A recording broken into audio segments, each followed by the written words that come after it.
আচ্ছা, আজকে যেটা শিখবো সেটা হচ্ছে রেডিয়াস অফ জাইরেশন, বাংলাতে বললে হচ্ছে চক্রগতির ব্যাসার্ধ। কি বললাম? চক্রগতির ব্যাসার্ধ, চক্রগতির ব্যাসার্ধ। এটা একদমই খুব সোজা জিনিস, খুবই সোজা জিনিস। আমি যদি তোমাদের বলি যে রিং, রিং এর জন্য এ কত ছিল বলো দেখি। রিং এর জন্য আই কত ছিল, আর দিয়ে লিখেছিলাম। এটার ক্ষেত্রে কত লিখেছিলাম? M R square. আচ্ছা, এইগুলো আমি লিখে নিই আগে, তারপরে আমি চক্রবর্তী ব্যাসার্ধটা করছি। তাহলে এরকম কেন হচ্ছে? তাহলে এম আর স্কোয়ার। আচ্ছা, রিং গেল। তারপরে ছিল বৃত্তাকার চাকতি, তাই না?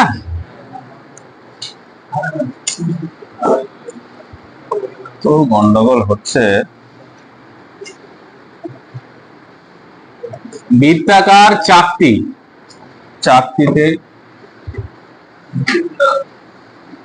তাহলে বৃত্তাকার চাকতি, তাহলে কি বলেছিলাম? সার্কুলার ডিস্ক, সিডি, তাই তো? তার জন্য কত ভ্যালু বলেছিলাম? Half M R square. তারপরে কি বলেছিলাম? কালকে নতুন করে আমরা শিখলাম, সেটা কি ছিল? চোং। তাহলে সেটা ছিল ফাঁপা চোং, ফাঁপা চোং। তো ফাঁপা চোঙে ছিল কি?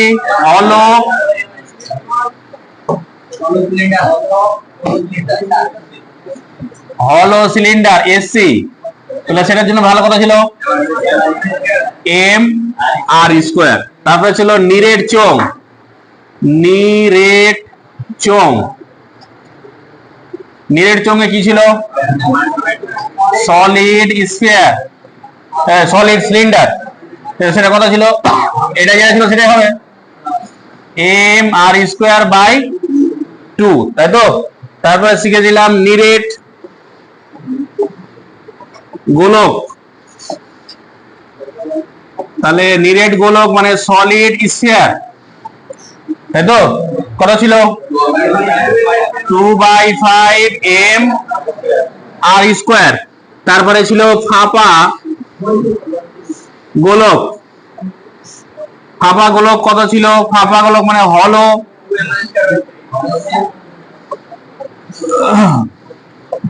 হলো স্ফিয়ার।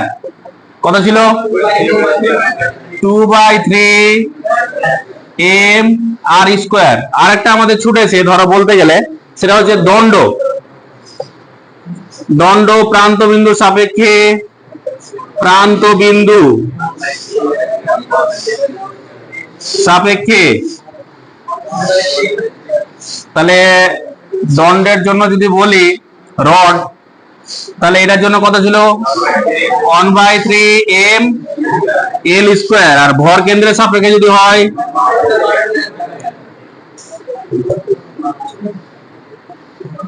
তাহলে সেটা কত ছিল? 1/12 এম এল স্কোয়ার হয়েছে।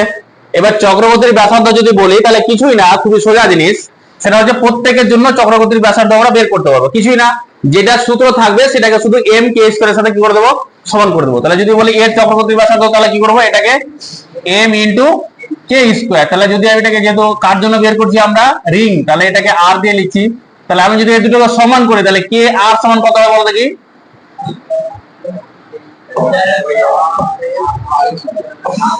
কে আর এর মান কত হয়েছে? দুটো এম এম কেটে যাবে, তাহলে কত হবে? শুধু আর এর সাথে সমান হয়ে যাবে।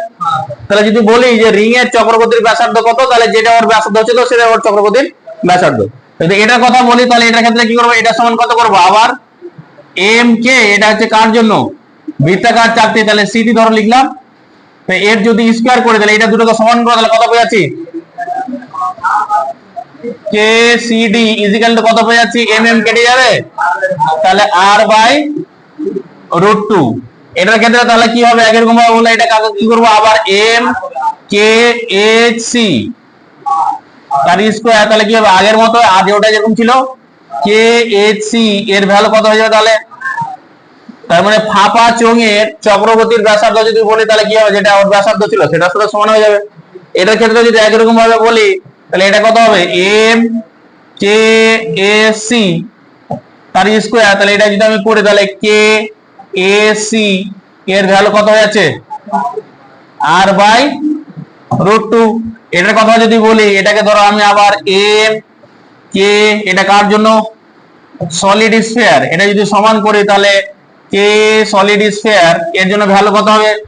এম বাদ দিয়ে দিলে যেটা থাকবে বেঁচে সেটার উপরে রুট ওভার চাপিয়ে দিও সোজা বুদ্ধি। তাহলে কত হয়ে যাবে? √2/5 ইন্টু কত হবে? আর তাহলে এটা সরাসরি বলো, আর আমি লিখছি না, এটা বারবার লিখলে লোকে বোকা গাধা বলবে। তাহলে এটা যদি করি তাহলে কত হবে? এম বাদ দিয়ে দাও, তাকে রুট ওভার চাপাও, তাহলে 2/3 ইন্টু আর হয়ে যাবে। এটার ক্ষেত্রে যদি বলি তাহলে কি হবে? কে যদি এটার কথা বলি তাহলে এটার ক্ষেত্রে কত হয়ে যাবে? এম বাদ দিয়ে দাও, তাহলে L/√3। এটার ক্ষেত্রে কত হবে? এটা আই ড্যাশ বলছে, এটা কে ড্যাশ বলছে। এটার ক্ষেত্রে কত হবে? L/√12 হয়েছে। চক্রবর্তীর ব্যাসার্ধ তাহলে অ্যাকচুয়ালি কি, যদি আমি ভাবতে যাই তার মানে বোঝাচ্ছে যে পুরো বস্তুটার ভর একটা বিন্দুতে আমি ধরে নিচ্ছি যে পুরো বস্তুটার ভর ওই জায়গাতে আছে। তাহলে ওই জায়গাতে যদি থাকে, মানে আমি যদি বলি যে ধরো এটা হচ্ছে একটা সলিড স্ফিয়ার, আমি যদি এটাকে বলি একটা নিরেট গোলক, তাহলে এর জড়তা ভ্রামক কত ছিল? 2/5 mr²। আমি করছি কি চালাকি করে, আমি এটাকে একটা ভর, একটা বিন্দু ভর হিসেবে ধরতে চাইছি। তাহলে বিন্দু ভরটাকে এই অক্ষ থেকে কত দূরত্বে রাখলে এর জড়তা ভ্রামক আর ওর জড়তা ভ্রামক কি হয়ে যাবে? সমান হয়ে যাবে। তাহলে ওই বিন্দু ভরটা কত দূরত্বে রাখলে, তাহলে ওটার জন্য চালাকি করে কি করছি আমরা? এই যে এম কে স্কয়ার, মনে মনে ভাবছি যে এখান থেকে এইটুকু দূরত্বে যদি আমি ধরি যে পুরো ভরটা, এখানকার ভর কত? এই পুরোটার যে ভর, এর ভর কি সমান, তাহলে এইখান থেকে এইটুকু দূরত্ব হচ্ছে কি কে। তাহলে এখান থেকে এইটুকু দূরত্ব রাখলে কি হয়ে যাবে? তার জড়তা ভর আমাকে সমান করে দিলে কি কে এর ভ্যালু পেয়ে যাচ্ছি। তার মানে মনে মনে ভাবতে পারি এটা, যে এই অক্ষ থেকে এত দূরত্বে যদি এই ভরের একটা বস্তুকে রাখতাম, বিন্দু ভরকে রাখতাম, তাহলে তার জড়তা ভর এটার সাথে কি হতো? সমান হতো। মানে কি, এটা টেকনিক কি কারণের জন্য ইউজ করা হচ্ছে? যে যদি কোনো একটা বড় অবজেক্ট থাকে সেটাকে যদি একটা বিন্দু ভরে রূপান্তর করতে হয়, তাহলে সেক্ষেত্রে আমরা কি করব? কোন পদ্ধতি অবলম্বন করব? জড়তা ভ্রামক বের করব, আর জড়তা ভ্রামকের জায়গাতেও মানটা বসিয়ে দিলে কি হয়ে যাবে? আমার ক্যালকুলেশন করলে কি হয়ে যাবে? হয়ে যাবে। হয়েছে, এতটুকু বোঝা গেছে। জড়তা ভ্রামক কোনো কঠিন জিনিসই না। কি করব? যেটা আমার থাকবে সূত্র, ওটাকে শুধু কার সাথে সমান করে দেবো? এম কে স্কয়ার সাথে সমান করে দেবো। যদি ভুলেও যায়, সবচেয়ে ভালো বুদ্ধি এম বাদ দিয়ে দাও, বাকি যেটুকু আছে ওর উপর রুট ওভার চাপিয়ে দাও, যেটা সেটাই জড়তা ভ্রামক হয়েছে। এবার আমাদের অনেক অঙ্ক এরকম থাকবে যে তোমাদের দেখো পড়ানোর সময় আমি বলেছিলাম যে tau equals to I into alpha বলেছিলাম, তাই না? এবার আই এর ভ্যালু, প্রত্যেকটা বস্তুর জন্য আই এর ভ্যালু আমরা বের করতে শিখেছি কত হয়। তাহলে সেখানে এই আই এর ভ্যালু বসাবো, টর্কের ভ্যালু আমাদের জানা থাকবে, তাহলে কার ভ্যালু পাবো? আলফার মান পাবো। আবার অনেক অঙ্কতে কি বলবে যে আমাদের এই ইকুয়েশন গুলো মনে আছে তোমাদের নিশ্চয়। কোন ইকুয়েশন গুলো যদি আমি কথা বলি, ধরো এই যে ভি ইকুয়াল টু ভি, তো না তখন ছিল বৃত্ত করতে ক্ষেত্রে ভি ছিল না, ওমেগা ছিল। তাহলে ওমেগা টু ইকুয়ালস টু, এটা এতটাই বিরক্ত করছে আজকে, omega two equals to omega 1 plus alpha into T. তারপরে ছিল ওমেগা 2 তার square is equal to omega 1 square plus 2 alpha theta. তারপরে ছিল theta equals to omega 1 T plus half alpha T square. তারপরে ছিল theta N is equal to omega 1 plus half alpha 2n minus 1, তাই না? এবার এই সূত্রগুলো আমাদের লাগবে বিভিন্ন রকম অঙ্ক যখন করব, বুঝা গেছে? তাহলে এখান থেকে আমাকে অঙ্ক করাতে হবে, তাই না? তাহলে ধরো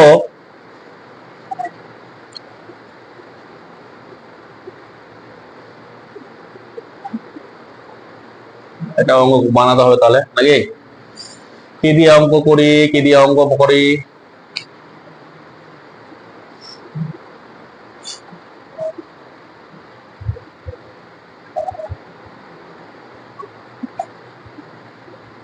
লিখো, একটা অঙ্ক লিখো। আচ্ছা, এটা টুকে নাও আগে, এটা কি করো,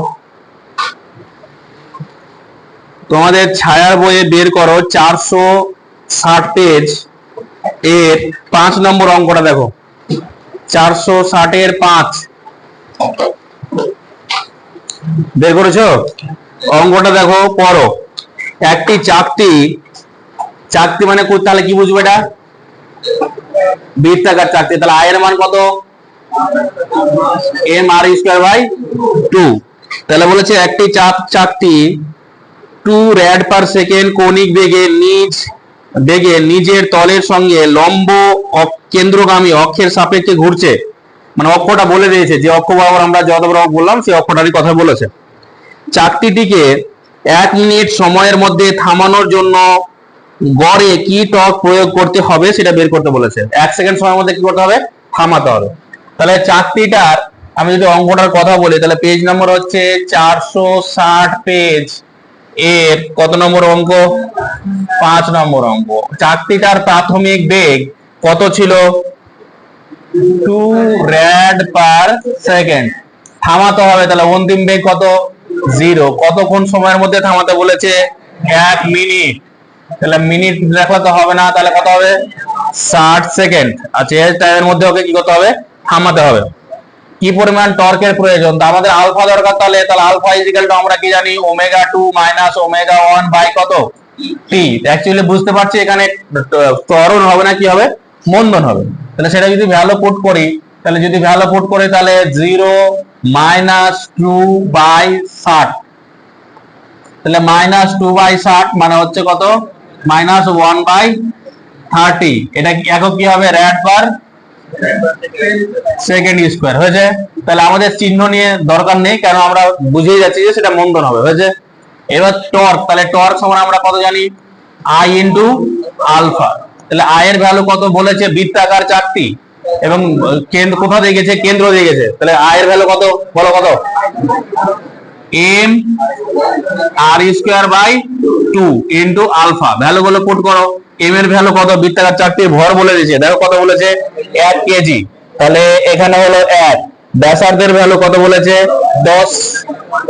ব্যাসার্ধ 10 সেমি। তাহলে 10 into 10 to the power minus 2 মিটারে হলো তার কি আছে? স্কয়ার আছে। তারপরে 2 বাই ইন্টু আলফা। আলফার ভ্যালু কত? 1 বাই 30। এটা ক্যালকুলেশন করো। মাইনাস দরকার নাই, কারণটা হচ্ছে আমরা কি করছি?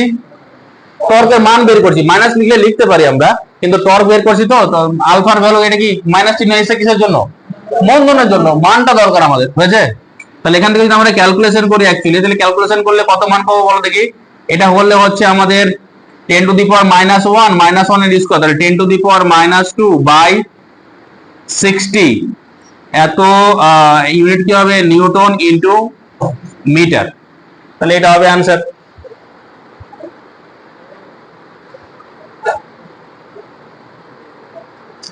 ঠিক আছে।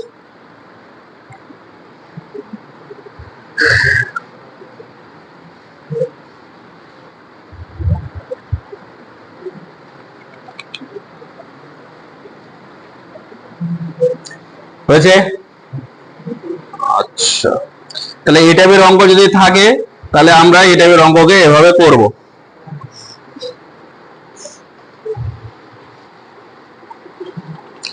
আচ্ছা, ওটা বন্ধ করো, এটা টুকো, যতক্ষণ টুকছোটা বন্ধ করো।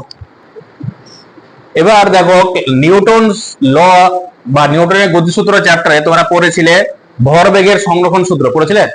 তাহলে কি বলা ছিল? যে যদি বাইরে থেকে কোনো বল প্রয়োগ না করা হয়, তাহলে তার ভরবেগ কি থাকবে? সংরক্ষিত থাকবে, মানে অপরিবর্তিত থাকবে। মানে P1 ইকুয়ালস টু কত হবে?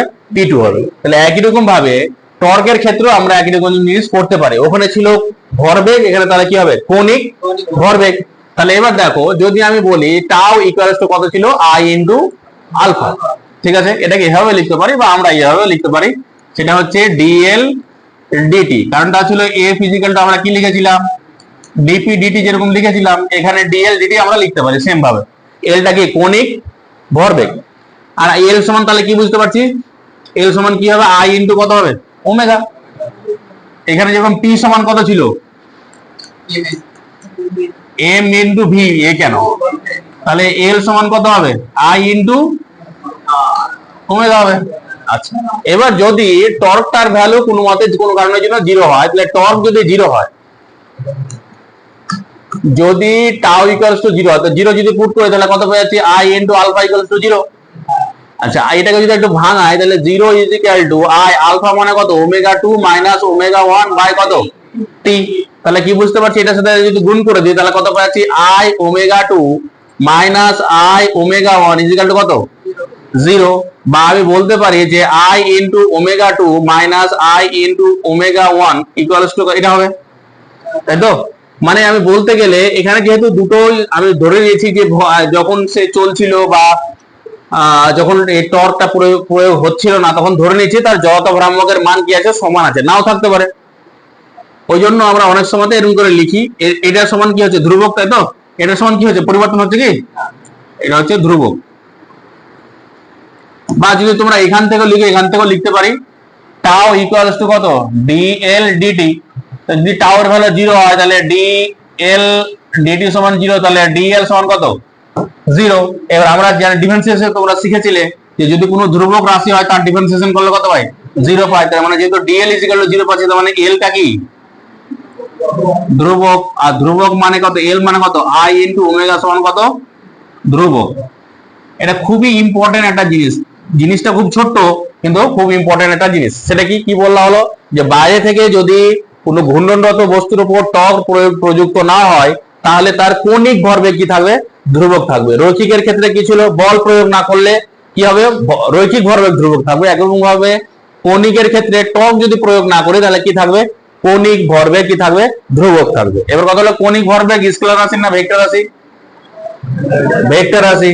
যেহেতু ভেক্টর রাশি কৌণিক ভরবেগ, তার মানে শুধুমাত্র মান না, এর সাথে সাথে অভিমুখ কি থাকবে, ধ্রুবক থাকবে। তাহলে বাইরে থেকে যদি আমরা টর্ক প্রয়োগ না করি এক্সট্রা করে, তাহলে তার কি হবে, মান এবং অভিমুখ দুজনে কি থাকবে, ধ্রুবক থাকবে। মানে কি রকম, আমি যদি বলি যে ধরো একটা সাইকেলের চাকা নিলাম, ঠিক আছে, ভালো করে বুঝবে, একটা সাইকেলের চাকা নিলাম, সাইকেলের চাকাতে স্পোক লাগানো আছে, মিডিলে যে অংশটা আমরা সাইকেলের এর সাথে ফ্রেমের সাথে অ্যাটাচ করি, ওই অংশটাকে দুটো আঙুল দিয়ে এভাবে ধরলাম, ঠিক আছে। তাহলে এটা হচ্ছে ওই অংশটা এভাবে ধরলাম, ঠিক আছে, ধরেছি।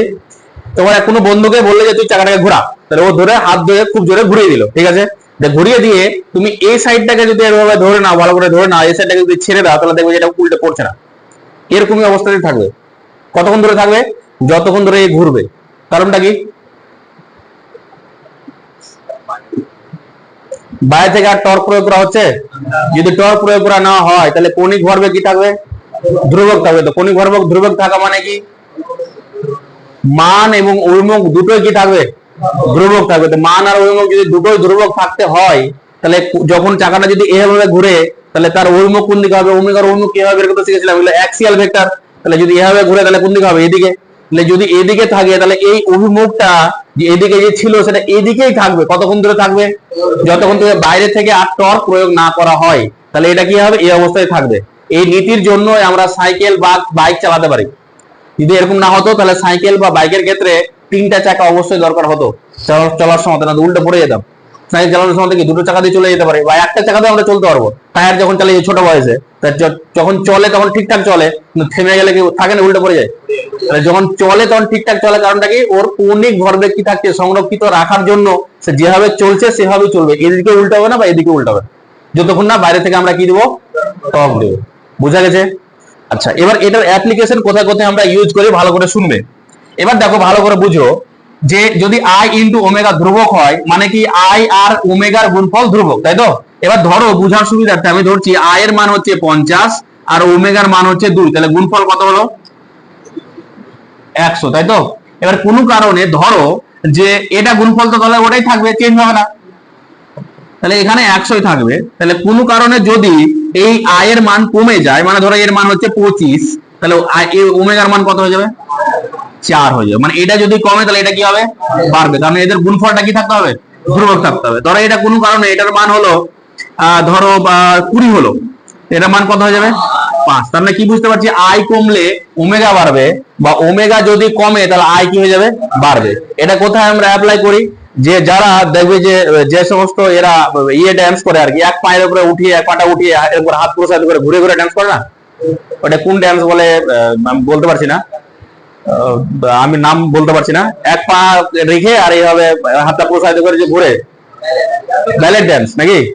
আচ্ছা, ওই ড্যান্সের কথা যদি বলি, যখন দেখবে যে ও আস্তে আস্তে ঘুরতে চাইবে তখন হাত দুটোকে একদম খুব প্রসারিত করে রাখবে, ঠিক আছে। আর যখন দেখবে যে ও খুব বেশি স্পিডে ঘুরতে চাইবে তখন হাত দুটোকে একদম কাছে নিয়ে চলে আসলো। যে কাছে নিয়ে চলে আসলো, যদি কাছে নিয়ে আসে তাহলে আয়ের ভ্যালু কি হয়ে গেল, আয়ের ভ্যালু কমে যাবে।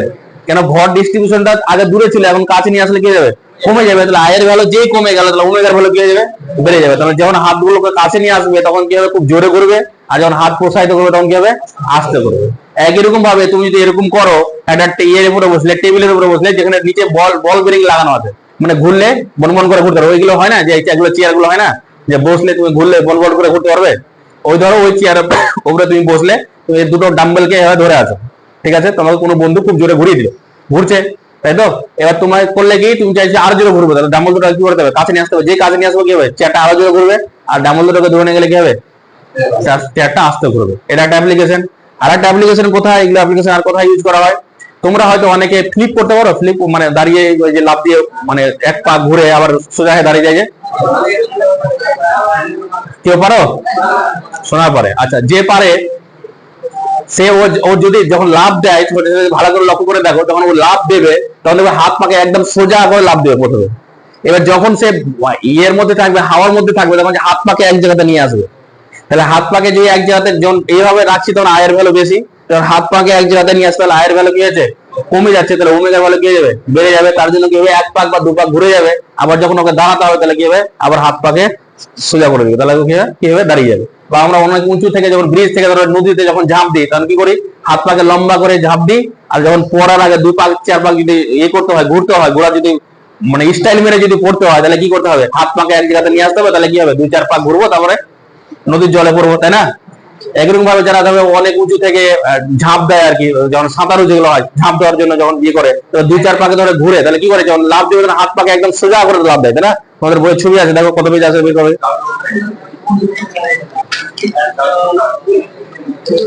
এই যে তোমাদের হচ্ছে এটা 459 পেজের, 459 পেজে দেখো দেওয়া আছে, ছবিগুলো দেওয়া আছে, আছে না নাই, তাহলে ওগুলো হচ্ছে তার অ্যাপ্লিকেশন, ওখানে যেগুলো বললাম, যেগুলো বক বক করলাম, ওগুলো ওখানে লেখা আছে, ঠিক আছে। যখন দেখো, যখন সে বায়ুতে আছে তখন দেখো হাত পাকে কাছে নিয়ে এসে, আর যখন আবার জলে ঢুকছে তখন কি হচ্ছে, হাত পাকে আবার লম্বা করে দিয়েছে, হয়েছে। এর ভালো করে শোনো, পৃথিবীর সমস্ত বরফ কোথায় জমে আছে, বেশিরভাগ বরফ কোথায় জমে আছে, মানে উত্তর গোলার্ধ আর দক্ষিণ গোলার্ধে, সোজা কথা, তাই না। এবার যদি উত্তর গোলার্ধ, এবং দিনের পর দিন আমাদের কি হচ্ছে, কেন বলছে, গ্লোবাল ওয়ার্মিং এর জন্য দিনের পর দিন টেম্পারেচার পৃথিবীর বাড়ছে, যদি বাড়ার ফলে কি হচ্ছে যে ওই অঞ্চলে কিছু কিছু করে বরফ গলতে থাকছে, যদি গলে যায়, গলে গেলে কোথায় এসে জমা হবে জলগুলো, সমুদ্রে। দেখবে যে পৃথিবীর যদি গোলকটা দেখো, গোলকে দেখবে যে সমুদ্রটা পৃথিবীর নিরক্ষীয় অঞ্চলে বেশি আছে, সবচেয়ে বেশি, তাই না। তো নিরক্ষীয় অঞ্চলে যদি সমুদ্রটা বেশি থাকে, তার মানে কি বোঝাচ্ছে, যে যদি বরফগুলো জমে যায়, তাহলে সেই জল কোথায় গিয়ে জমা হবে, নিরক্ষীয় অঞ্চলে, তাই তো। এবার নিরক্ষীয় অঞ্চলে যদি জমা হয়, তাহলে আগে ছিল অক্ষের উপর, মানে এটা যদি আমি পৃথিবী বলি, আগে ছিল অক্ষের উপর, তাই না। মানে আমি যদি একটা তোমাদের ছবি এঁকে দেখাই, এটা যদি ছবি এঁকে আমি দেখাই, তাহলে এটা রেড কালার নিচ্ছি, এটা হচ্ছে ধরো আমাদের পৃথিবী, ঠিক আছে। এবার এটা হচ্ছে তার অক্ষ, এটা হচ্ছে তার অক্ষ, এই অক্ষের চারিদিকে পৃথিবীটা বনবন করে ঘুরছে, ঠিক আছে। তো এইভাবে যদি ঘুরতে থাকে, রোটেট করতে থাকে, এদিক থেকে যদি এদিকে ঘুরে, এবার আগে ছিল বরফ এখানে, তাহলে এখান থেকে গলে কোথায় এসে, এই নিরক্ষীয় অঞ্চল, আমি এটাকে হোয়াইট কালার দিয়ে দেখাচ্ছি, তোমাদের বুঝতে সুবিধা হবে, বরফের কালার সাদা হয় যেহেতু, তাই না। আগে ছিল বরফ কোথায়, এই অঞ্চলে ছিল বরফ, এইগুলোতে বরফ ছিল, ঠিক আছে। দিনের পর দিন, আর এই অঞ্চলে ছিল, এই অঞ্চলে বরফ আছে, দিনের পর দিন কি হচ্ছে, গ্লোবাল ওয়ার্মিং এর ফলে এই বরফগুলো গলছে, গলার ফলে কোথায় এসে জমা হচ্ছে, এই নিরক্ষীয় অঞ্চলে এসে জমা হচ্ছে। তো নিরক্ষীয় অঞ্চলে যদি জমা হয়, এবার এটা গলছে, মানে এখান থেকে ভর এখানে আসছে, আর এখান থেকে ভর এখানে যাচ্ছে, তাহলে পৃথিবীর মোট ভরে কোনো পরিবর্তন ঘটছে, মোট ভরে কোনো পরিবর্তন ঘটছে না। কিন্তু দেখো ভরের ডিস্ট্রিবিউশনটা দেখো, আগে ছিল এখানেই, মানে অক্ষের ঠিক কাছাকাছি ছিল, এখন দেখো অক্ষ থেকে অনেক দূরে চলেছে না, তার মানে আয়ের ভ্যালু কি হয়েছে, বেড়ে গেছে, অক্ষ থেকে দূরে গেছে, মানে আয়ের ভ্যালু কি হয়েছে, বেড়ে গেছে। তাহলে আয়ের ভ্যালু যদি দিনের পর দিন বাড়তে থাকে, তাহলে ওমেগার ভ্যালু কি হবে, কমবে। তাহলে এখন যত দিনে মানে 24 ঘন্টাতে যদি দিন রাত্রি হয়, পুরো বরফ যদি গলে যায়, তাহলে তখন 24 ঘন্টা না, 24 ঘন্টা থেকে সামান্য বেশি টাইম লাগবে দিন রাত্রি হতে, কারণ ওমেগা যদি আস্তে আস্তে ঘুরে, পৃথিবী যদি আস্তে আস্তে ঘুরে, তাহলে এক পাক ঘুরতে এখন 24 ঘন্টা লাগলে, তখন কি হবে, 24 ঘন্টা থেকে সামান্য কি লাগবে, বেশি লাগবে। তাহলে সেই অনুযায়ী হলে তখন কি হবে, দেখা গেল যে সেখানে খুব বেশি বাড়বে না আর কি, দেখা গেল যে 2 সেকেন্ড বা 3 সেকেন্ড বৃদ্ধি পেলো আর কি, তার মানে 24 ঘন্টা 2 সেকেন্ড বা 3 সেকেন্ডে তখন দিন রাত্রি কমপ্লিট হবে, হয়েছে। তোমরা একটা শুনেছো বোধ হয়, নিউজ পেপার বা খবরটা বলে শুনেছো, চায়না একটা যে ড্যাম বানিয়েছে আর কি, যে ড্যাম বানানোর জন্য পৃথিবীর যে আহ্নিক গতির যে টাইম পিরিয়ড সেটা চেঞ্জ হয়ে গেছে। চেঞ্জ হওয়ার কারণটা কি? এটা তার ইফেক্ট, মানে এটা হচ্ছে তার অ্যাপ্লিকেশন। আমি বলতে গেলে এটা একটা অ্যাপ্লিকেশন, যে কারণের জন্য যে এখানে হুট করে যদি আমি একটা ড্যাম বানিয়ে দিই, তাহলে কি যে ওই জায়গাটা যদি মানে ভর ডিস্ট্রিবিউশনটা দূরে হয়ে যায়, তাহলে কি হবে? আয়ের ভ্যালু বেড়ে যাবে, আয়ের ভ্যালু যদি বেড়ে যায় তো ওমেগার ভ্যালু কমে যাবে, আর ওমেগার ভ্যালু যদি কমে যায় তার টাইম পিরিয়ড কি যাবে? বেড়ে যাবে। বুঝতে পারলে?